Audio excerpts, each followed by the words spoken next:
Hello and welcome to Project Mosquito. It's that's what this car's called now. So, in last week's video I promised you that we would be putting the cannon in the Mosquito. We would be finishing off these engine mounts, well this engine mount. And to do that we need to make a yoke that fits on both sides of this lovely custom engine mount that we made in last week's video. So that's what we're going to do. Now it's the more complicated side of things, which is why I waited for this video, because we're actually going to be using it to reinforce our chassis at the same time. So let's get stuck in, shall we? Someone asked last week how we came up with the angles for the engine mounts. So we designed this cage around my body, the constraints of the GTM body, and the K-Series. So the cage comes to meet all of those things. The engine mounts don't come to meet the cage, but we are working in a very tight constraint. And basically we worked out the angles for the mounts on how a K-Series engine rotates as it's revved. So a K-Series engine rocks back like this as it's revved. So the angles are based on Honda's angles that they used for their mounts, but within our constraints basically. So our first job now is to stop it all moving, because we have a cage that only weighs 40 something kilos and we have quite a lightweight engine that's propped up with bits of wood to get it all where it needs to be. And so we need to get a plate like this, actually this plate, and we need to put it on our roll cage and put a bolt through it. And then we need to tack this plate to our cage to stop our engine and our cage moving while we make the rest of it. And then afterwards we can trim this plate up as it needs to be. Because if anything gets moved during the fabrication process, then we'd have to remake it all because the engine wouldn't fit in the chassis. Because this mount would then mess up all the other mounts, so we don't want that to happen. So we need to hold it all still. When you accelerate hard, an engine tends to dance about a fair bit, and that kinetic energy is trying to twist the engine mounts. Now, to help with that, Hasport have made our engine mount bushes out of 70A polyurethane, which is well hard. And that's really good. It helps the engine feel crisp and immediate, and it helps your throttle response feel amazing. However, it does give us a little bit of a problem. You see, our engine is no longer in the front of a Civic or an Integra, it's in the middle of Pandora. And as that engine throws itself backwards under acceleration and loads up those back tyres, our car is really going to grip. And so when the car grips, the first port of call for stress is going to be the engine mounts, and it's going to try and rip the engine out of the car. That is as dramatic as it sounds. And that gives us a little bit of a problem because we don't have a lot of shock absorption in our 70A engine mounts, which means that the engine mounts are going to transfer that kinetic energy into the chassis. And what we don't want is point load of stress. So basically the stress to focus on one tiny area and crack it or snap it or split it, because then the engine will fall out the bottom of the car, and you know, that's suboptimal. So what we need to do is, because we can't absorb the kinetic energy, we need to disperse the kinetic energy. Because Newton tells us that we can't kill energy, we can only transfer it from one thing to another. So we need to transfer that kinetic energy over the largest area possible. Now that's a big problem because a large area of sheet metal is very heavy. So we need to implement drillium, the art form of making something lighter by adding nothing.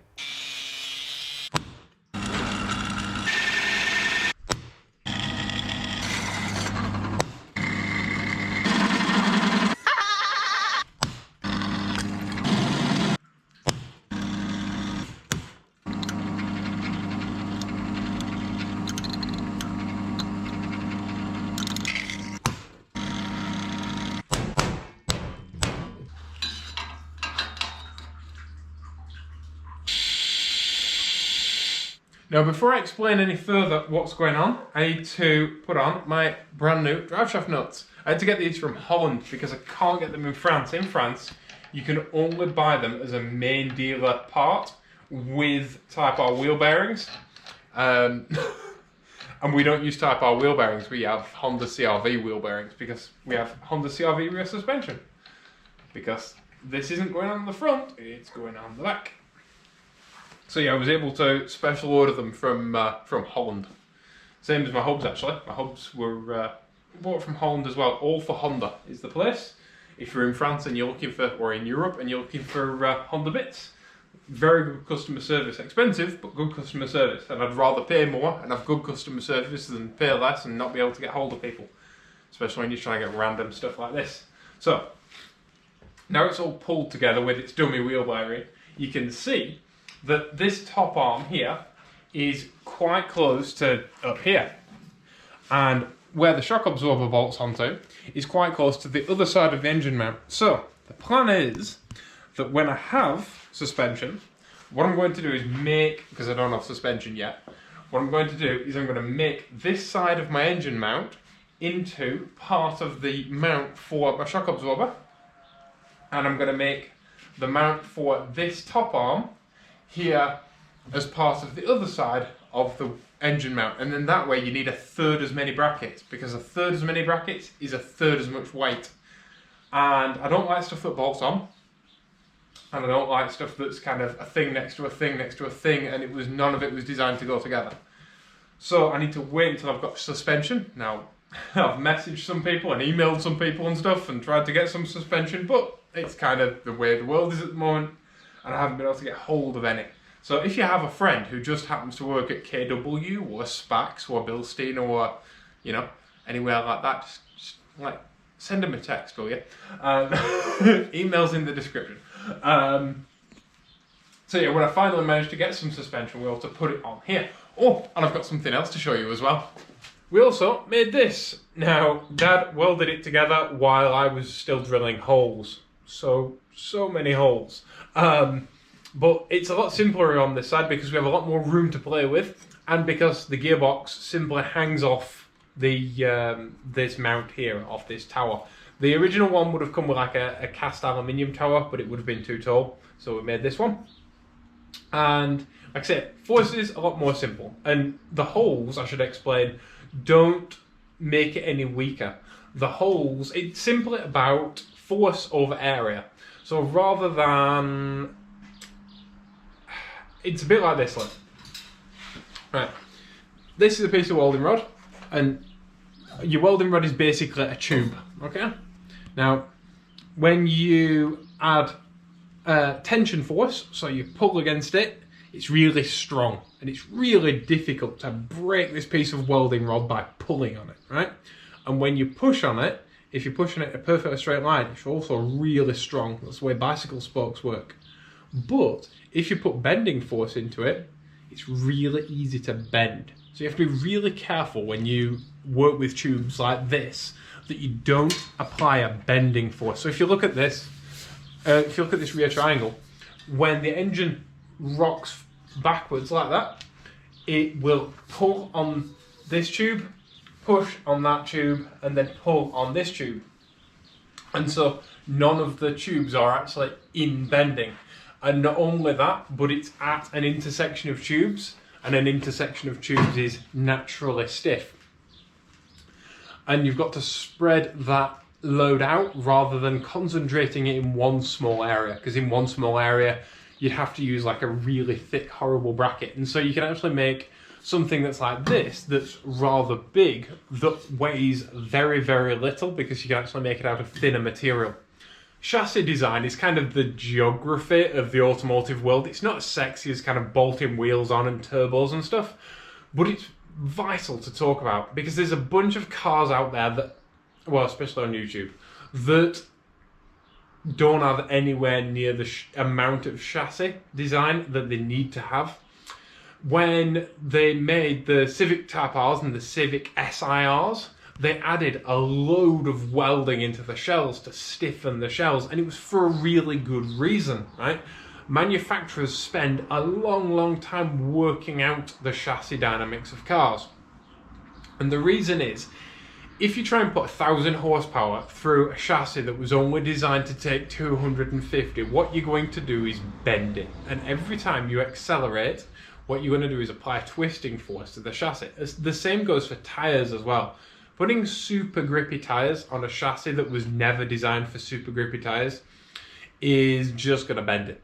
And the grippier, like modern tyres are a lot grippier than old-fashioned tyres were as well. So even if you're putting like modern sports tyres to replace kind of old school classic tyres in the same size, you're going to be applying a lot more twisting force to that chassis. And that's not a good thing, because your chassis is the thing that keeps all four wheels on the floor. And so what you end up with is a big spring. And when every time you accelerate, you put your foot down, and in fact it's the same as these super thick, these super stiff engine mounts, right? They're designed to not move so that the engine doesn't move, so that more of the power makes it to the wheels. But if it's in a chassis that just flexes when you put your foot down, that power's not making it to the wheels, and you're not going to be fast around a track. That's why like rally cars not only are roll cage, but they're also stitch welded and seam welded all over the cage. They add so much material to the cage, to the actual shell of the car, to make it as stiff as possible, because it's all about force over area. You can't have one part of your car that's super stiff next to a part of your car that's kind of not that stiff. And this is an issue with people that put roll bars in their cars, for example, and then super sticky tyres on like an MX-5. Because on an MX-5 you have, say you put a roll bar in the back of your car, so you put this big triangulated beautiful structure in your car, and then you put nothing in the front, so it's got no forward bars, it's got no bars around the windscreen or anything like that, and it's got no door bars. The only thing holding that car together is the floor. And then you put super sticky tyres on it, and you put, I don't know, triple the horsepower it was designed to. So say it's got a turbo engine making about 300 brake horsepower, which is conservative for a turbo MX-5, and some big 15-inch wheels with, I don't know, like a 185 or a 195 tyre on there. You know, modern sticky Michelin compounds. The only thing still holding that car together is that floor and the little tiny bridge that runs. In fact, on an MX-5 there's a bridge that runs from the gearbox to the differential, like it's like an aluminium thing, and it's designed to help with that rigidity. Now Mazda thought that was important with 100 brake horsepower. So what's it going to be like when you put 3 times the stress on that car? It's going to be like a wet noodle. And this is really, really important. And there are people out there putting, 600 horsepower through cars like that. And it's not just MX-5s, it's everything from Toyota Corollas to Nissan S chassis to Skylines to S2000s to a Mosquito, a GTM Cooper, a Cox GTM. Like, there is no way I could have increased the amount of grip and the amount of power in the standard chassis without turning it into a wet noodle. And it's just bad. And so it's vital to me that I teach you all like how to spot these roll cage shaped objects, because there's a lot of those. There's a lot of cars out there that have tubes that go to nowhere. There's a lot of cars that have like a zigzag tube in the car, and you look at it and it's basically a zigzag tube is a spring. That's what you've made. You've made a spring. Congratulations. Right? So the way it works is you keep as many of your tubes straight as humanly possible. Anytime you have a bend, you have a tube that runs to that bend. Anytime you have an intersection of tubes, you want to intersect it with as many tubes as possible so that this isn't in bending. So this has no force on it, so that's fine, this way. And this has no force on it, so that's fine. And we have to make sure the only force in it is going that way. So we have tubes here and we have tubes here because we're trying to spread the load out across the car. And that's vital to do. Because just like, so if you ever see another one is a T-piece that drives me nuts. A straight piece of tubing with a tube welded straight to it like that on the structural part of a car, right? You're just applying a bending force. And anyone out there who's putting 1,000 horsepower through a car and not spending months reinforcing the chassis is an absolute waste of time. Because that chassis is not strong. It's just not. And it's not going to put the power down, especially when you put massive brakes on and massive tyres on. And so what you need to, you're putting so much thermal control into a car, and you're putting so much weight into a car as well. With 1,000 horsepower, you know, you're doubling the amount of oil that engine has. You're putting a massive fuel tank in it. You're putting massive brakes on it. So you've got to deal with all that weight. And a lot of these cars out there would be much, much better off with half as much horsepower, half as much thermal management, and twice as much chassis. But because that doesn't get clicks on YouTube, they don't do it. And so anybody out there making a 1,000 horsepower car that isn't spending a really long time, also 1,000 horsepower cars are horrible to drive, but anybody making a 1,000 horsepower car that's not spending a really long time getting that structure right, or that is cutting structure out and not replacing it with like improved tubular chassis strengthening or bonded components, isn't building a good car. And I'm well aware that chassis design is the geography of engineering. It's the geography of car making. It's boring, right? But there is a week's work that went into just this one engine mount, right? And there is months work that has gone into this chassis. Months of welding, hundreds of hours. And it's still not finished. There's still tubes that need to come here. There's still an entire front end to build. There's so much work to do. And it's all the geography of car design, and it's not as fancy as bolting a turbo on or polishing an engine or putting some big wheels on something. And it's not bolt on, it's fabrication, and it's difficult, and it's engineering, and it requires maths and consideration and thought. And so yeah, tune in next week when we're going to be doing more of it. We've still got to make this this front engine mount here, and we have to make the tunnel fit as well, because we've now welded all of this together and the tunnel kind of doesn't fit, so the tunnel needs to go back in, it needs a flange on it, and we need to put an engine mount in here and there, roughly. And so that when the engine rocks back, it'll have somewhere to go. And our engine is all then triangulated, which is nice. You'll also notice that that engine mount is further back than it is in a Honda, and that's because it's now mid-engine, not front engine. So yeah, but I'm really happy with it. Is it trictophobia? It is trictophobia, isn't it? The fear of holes. It is. So thank you all for watching. Please be awesome to each other, and I'll see you all in the next video. Bye-bye. We'll have to remove the body every time you get into it. There we go. Yay! Yay. You know you'll be able to borrow all this anytime that you want. Tell me what to get in it. Yeah. I'll come back to the workshop, you'd be asleep in it because you've been trying to get out for 3 hours. Mum will have no trouble. Why did we build the world's smallest sports car? Two men that are nearly 2 meters tall. We've decided to build a shoe. I haven't put weight on, by the way. I've got 2 jumpers. I'm wearing the microphone. I've got two jumpers and a duck down gilet on. And because it's flipping freezing. It's about -4 in this workshop at the minute. I'm wearing more layers, and I'm like the Michelin man as well. I'm just longer, so it doesn't look as bulky. It's -4. We've been freezing welding in this workshop. I'm proud of what we've done though. Yeah. In fact, only time I've got warm is when I burnt my hand. This is ridiculously small. Yeah, it is. It's tiny. Could be worse. You could be 6'6".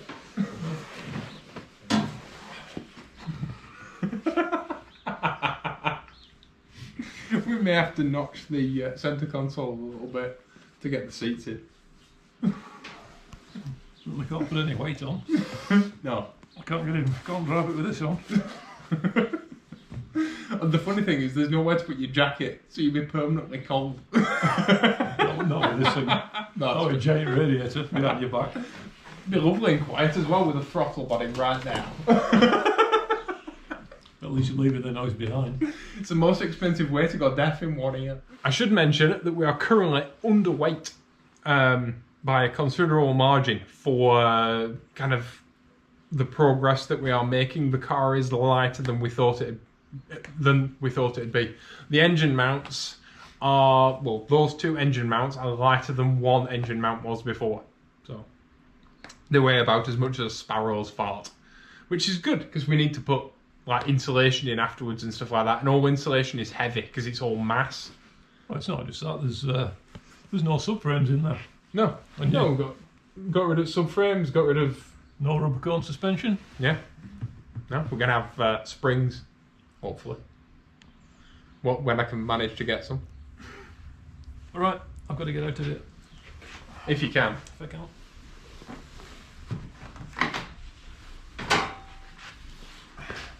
I'm going to have to put... I'm going to have to put suicide doors on this one as well. Have the doors open this way so I can get out. There we go. Yeah. Nope.